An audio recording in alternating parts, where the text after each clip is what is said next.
don't know why it looks so dark. I'm going to turn the lights on.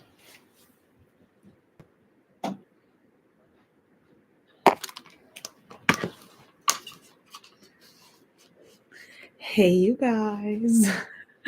Welcome back to my channel. Today, I'm doing a Q&A. So I asked you guys on Instagram. I'm going to start the podcast on Spotify, iHeartRadio, and Apple Podcasts. So let's get right into it. Let me move these wires. Hey, you guys, welcome back to my podcast. This is Jayla M Baby, and today I decided to ask you guys on Instagram and my Snapchat some questions that maybe you have in your mind or that you would like to ask me, and I'm going to answer them here on the podcast. Now, also, please remember to check out my book if you haven't already. You could search it up, The No Fluff Zone. It's on Barnes & Noble, Amazon, and Milton & Hugo. I'll also link it down in the description down below. So if you absolutely love this, please post it to your Instagram stories and tag me at Jayla_and baby. It would mean the world to me. And hit the follow button so you never miss another episode. All right, let's get right into this episode. So the first question that I got from you guys was, how do you manage working and social media? Now, that is such a good question because I have been pretty consistent with YouTube and my podcasts as well as working full time. Now, how I tend to manage this is I have a set schedule. I have certain days where I produce content or create it, and then I have certain days where I post it and I stick to it and I hold myself accountable. If I know I'm going to be busy that day, then I'll pre-plan in advance, like, okay, I'm going to do it the night before, a few days before. Or if I go on a trip, then I'll do it earlier the week prior and I'll just schedule it in so it can just post that next week. But it has nothing to do with motivation, but the fact of I have people holding me accountable. Like I met a lot of friends and people who listen to my content that I know this helps and betters. So that's what keeps me fueling to stay disciplined and on top of my content, is I know it's just helping people everywhere. So I really try and prioritize that and stay on top of it. And I just create a schedule and I hold myself to it. Obviously, there's days where I don't post or it's a day late, and I'm usually pretty hard on myself about it, but I try to give myself some grace and tell myself, there's a lot of factors that come into play, like family, mental health, and stuff like that, and it's okay as long as I hop right back on the wagon. And that goes with anything in life. Just understand that, don't make it a habit, but understand it's okay if there's times where you can't make that deadline or on that certain day, as long as you hop on it the next day, I think is really important, and just like get right back on as soon as you can and when you're ready. The next question I got is, what are your thoughts on sobriety? Now, I think this is a really amazing question. I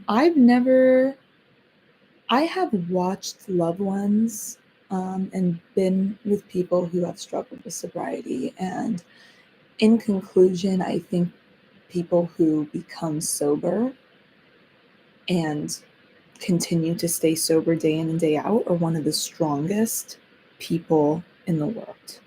I think there's a lot of misrepresentation to people who have participated in substance abuse of any kind and how they may be weak-minded or this and that. But I truly believe that if you haven't been in their shoes, it's really easy to look at people and judge about stuff like that. But like the only thing I can really compare it to is I try to think, like, if someone told me you need to stop eating sugar right now, like all the time, because I know things are very highly addictive, like something like sugar that's in everything, I could not do.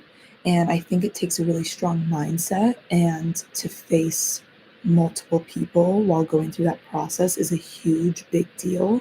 And holding yourself accountable day in and day out, I think it's an amazing thing. And I think they're one of the most strongest people in the world.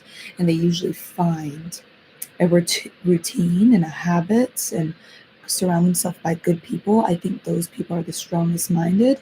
They've been through the most, and they still push through, and they're positive, and they know what it takes to be better and get through a hard time. And props to people who have overcame, substance abuse and addiction, because wow, they are survivors, let me tell you. The next question I was asked is, what do you believe the most important part of life is? I would say, hands down, making sure you're happy and gratitude. These two go hand in hand. I think being grateful is so crucial. I think it's very easy to forget about how many blessings you have in your life when you're surrounded by multiple people who share the same blessings as you. But if you take yourself out of the situation you're in and you go to a whole different, like, third world country, that's when it's going to really hit you, like, wow, these people have no idea what it's like to live in a home that I live in and have the things that I have, and have the shelter and the transportation and the food that I have, and the friends and the work and the car. Like, you don't realize. That's why it's very important to count your blessings daily, spread and share and remind yourself of the great things that you have in your life, and express gratitude. It keeps you happy, it keeps you humble, and it just has you appreciate life more. Second thing, being happy. I tell people this all the time: to stay happy, you need to do things every day that keep you happy. Whether that's calling a friend, like for me, I love coffee. I've talked about this before. I try and call one person a day. When I go on my walk, I go on a 30-minute walk every day. If not, some days I don't, but I really do try and go on a 30-minute walk every day. And I call a friend, a family member, a loved one, so I can feel a sense of connection and value and love, and that I spread joy and connection and built my relationship up with whoever I was talking to on the phone. And then I always make sure I grab a coffee or make a coffee, because I love coffee. It brings me joy and happiness. I'll spend some time with my mom, hang with my dog, meditate, journal. These are things that make me feel good and feel happy. It's very important to stay on top of things that make you feel good and feel happy every day. The next question I got asked is, how do you think we can spend less to maintain good health? This is a really great question. Now, you see on social media a lot of people who have, the Lululemon and all these protein powders and the most expensive shoes and the gym outfits. You don't need that stuff. You don't. Get a $10 membership at Planet Fitness, search up home workouts, work out at home, go on a walk around the block every day. Literally do things that keep you active and up. Go on a walk and go on your phone. Aldi's, I don't know if you guys have an Aldi's by you. There's usually farmers markets. Aldi's, there's cheaper grocery stores, coupons. You can get healthier foods at. I love Aldi's. I don't know if you guys have one by you, but it's very cheap and really great. And just try to not put restrictions on yourself. Do not classify foods as good or bad. Just know all foods are good in moderation. And as long as you're happy and you feel good, that's all that matters. Another question I got asked is, how do you stay motivated every single day? Now, this question is kind of crazy because I'm not motivated every single day. I thought when I first started my self-growth journey that motivation was something that I did need every day. But the more that I went throughout my self-growth journey, I realized it is discipline. It is not motivation. Nobody is motivated every day. It's discipline. You do things and you go, especially on the days you don't want to. You go because you told yourself you would. You do it because you said you would. You make that thing because you promised you would. You be there at 5 because you said you would. You need to hold yourself accountable. The more times that you flake out on yourself, the more times you're not going to trust yourself. Think about it.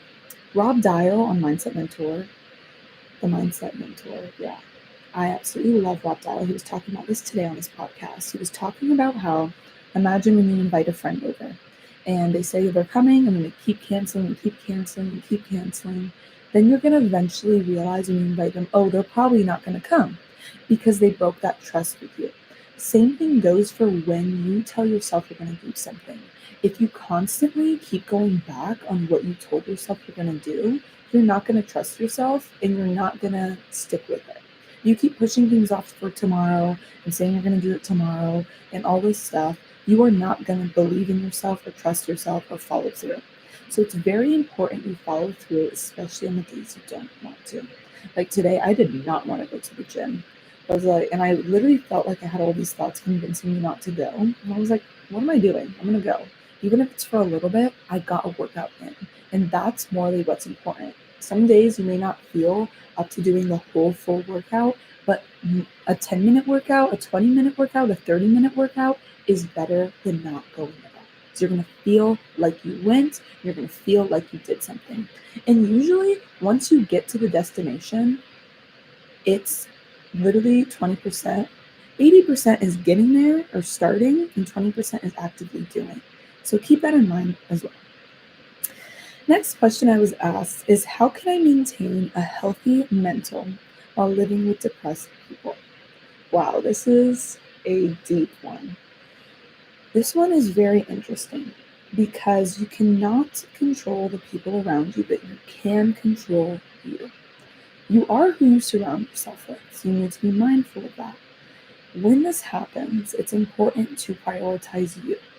You can help as much as you can, but if it starts to take a toll on you as an individual, you need to take a space back and focus on you. Whether it's being out of the house more, playing more outside of the house, going on walks, not being in that environment so it doesn't feel like it's going on to you.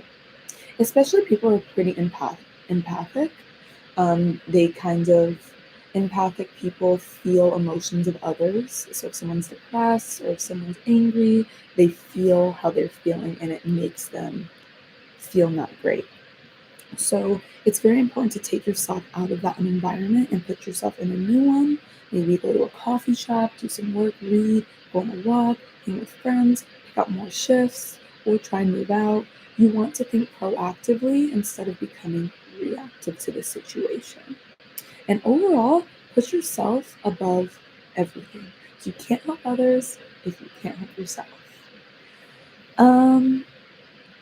Then the last question I have here is, what is the worst and best advice you ever got? That's a really good one. Okay, I would say the worst advice I ever got is that people never change. I think that's very wrong and very false. I used to believe it for a minute too, because I was younger. But then the more I thought about it, there's many people who've gotten out of jail and changed. There's many people who've overcome substance abuse and addiction who've changed. There's many people who from 10 years ago, 5 years ago, a year ago have changed. It's all about the person and if they're willing to change and they're willing to be better.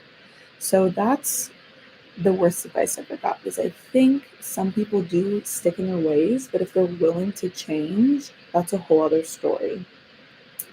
The best advice I ever got? Oh my gosh, I've gotten so much advice. Oh, I've gotten so much good advice, but if I were to have to pick one, it's do what makes you happy. I think that's so strong. I think growing up, especially for everyone, you're kind of really influenced by maybe your parents' decision, what people think of you all of the time, this pressure of what you should be, what you should do, what you need to do, what you need to be. And in the end, if you're just doing everything to please other people, you're not going to be happy.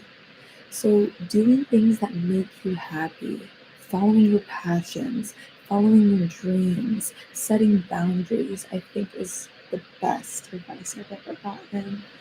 I mean, I've gotten a lot of other good advice, like, the golden rule, treat others how you'd like to be treated, and, live in the present moment. There's a lot, but that's one that really resonates with me. So yeah, you guys, that's all I have for you today. If you absolutely loved this episode, please make sure you share on your Instagram stories and tag me at Jayla_baby. And as always, remember to be 1% better than you were yesterday. Have a great day.